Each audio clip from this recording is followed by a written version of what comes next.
ছেলেটি এক নজরেই বুঝে ফেলল মায়ের সাথে যে একচোখা লোকটা জুয়া খেলছে সে কারচুপি করছে। সে নিজের হাতে ভালো কার্ড রেখেছে আর মায়ের হাতে দিয়েছে সবচেয়ে ছোট ভাঙা কার্ড। ফলাফল, খেলা শুরু হতেই দুজনেই একসাথে 10,000 টাকা বাজি ধরলো। কিন্তু মা যখন নিজের কার্ড দেখলো মুহূর্তেই ভয় পেয়ে গেল। কিন্তু সেই একচোখা লোকটা ভেতরে ভেতরে হাসলো, কারণ সে জানতো মহিলা এখন হেরে যাবে। কিন্তু তখন হঠাৎ একটা অদ্ভুত ঘটনা ঘটলো। মা হঠাৎ ব্যাংক থেকে 80 লাখ টাকা ঋণ নিয়ে সেই এক খেলাতেই বাজি ধরলেন। চারপাশের সবাই হতবাক। ওরা ভাবলো মহিলা পাগল হয়ে গেছে, কিন্তু ওরা জানতো না এই ফাঁদটা তাদের জন্যই পাতা হয়েছে। আসলে সেই ছোট ছেলেটা একদম সাধারণ ছিল না। আগের জন্মে সে ছিল এক জুয়ার দেবতা। কিন্তু কয়েকদিন আগে এক দুর্ঘটনায় সে সময় ভেদ করে এই ছোট ছেলের শরীরে এসে পড়েছে। আর এখানে এসে দেখে তার বাবা মা জুয়ার ফাঁদে জড়িয়ে গেছে। বাবা এক রাতে জুয়ায় হেরে বসেছে 80 লাখ টাকা আর এখন ঋণে জর্জরিত। ছেলেটা বুঝে গেল ওরা বাবাকে ফাঁদে ফেলেছিল, না হলে এত কম সময়ে কেউ এত টাকা হারতে পারে না। সে সঙ্গে সঙ্গে সিদ্ধান্ত নিল ওদেরই ফাঁদে এবার ওদেরকেই ফাঁসাবে। সে দৌড়ে গিয়ে মা বাবাকে থামালো, বলল আমরা আবার খেলবো। মা বাবা অবাক হয়ে তাকিয়ে রইল। ছেলেটা নিজের সঞ্চয়ের 100 টাকা বের করে বলল আমি এটা দিয়ে টাকা ফেরত আনবো। মা একটু হাসলেন,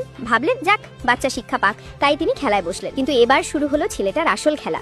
আগের জীবনের অভিজ্ঞতায় সে এক নজরেই বুঝে ফেললো কার হাতে বড় কার্ড। মাকে ইশারা করে বলল কোনটা রাখতে হবে কোনটা ফেলতে হবে। অবিশ্বাস্যভাবে মা একের পর এক জিততে লাগলেন। মাত্র 1 ঘন্টায় তাদের সামনে জমে গেল বড় বড় টোকেনের পাহাড়। মা অবাক হয়ে বললেন এগুলো সব আমাদের? একজন পাশে বলল হ্যাঁ, আপনি প্রায় 7,000-এর মতো জিতেছেন। সবাই অবাক, কিন্তু ছেলেটা জানতো এটা আসলে শুরুর ফাঁদ। ওরা ইচ্ছে করে জিততে দিচ্ছে যাতে লোভ বাড়ে আর পরে একসাথে সব হারায়। ঠিক তখনই এক চোখার লোকটা বলল চল এবার বড় বাজি ধরি, সীমা নেই। বাবা সঙ্গে সঙ্গে বললেন না, আগেরবার এমন বাজিতেই আমি 80 লাখ হেরেছিলাম। কিন্তু মা তখন জেতার নেশায় পাগল হয়ে গেছেন। তিনি বললেন যদি এইবার জিতি সব টাকা ফেরত পাবো। ছেলেটা দেখলো মা দ্বিধায়, তখন মায়ের হাত ধরে বলল মা ভয় পেও না, আমি আছি। মাকে সাহস দিতে সে বলল আমার বিশেষ ক্ষমতা আছে, আমি কার্ডের সংখ্যা দেখতে পারি। মা অবাক, বললেন সত্যি? ছেলেটা তখন পাশের টেবিল থেকে একটা কার্ড তুলে দেখালো, এইটা 6 পয়েন্ট। সবাই অবাক হয়ে গেল। মা এখন পুরো বিশ্বাস পেয়ে গেলেন। তিনি শান্তভাবে আবার টেবিলে বসলেন। এক চোখা লোকটা ভেতরে ভাবলো এক্ষুনি ওদের শেষ করার সময়।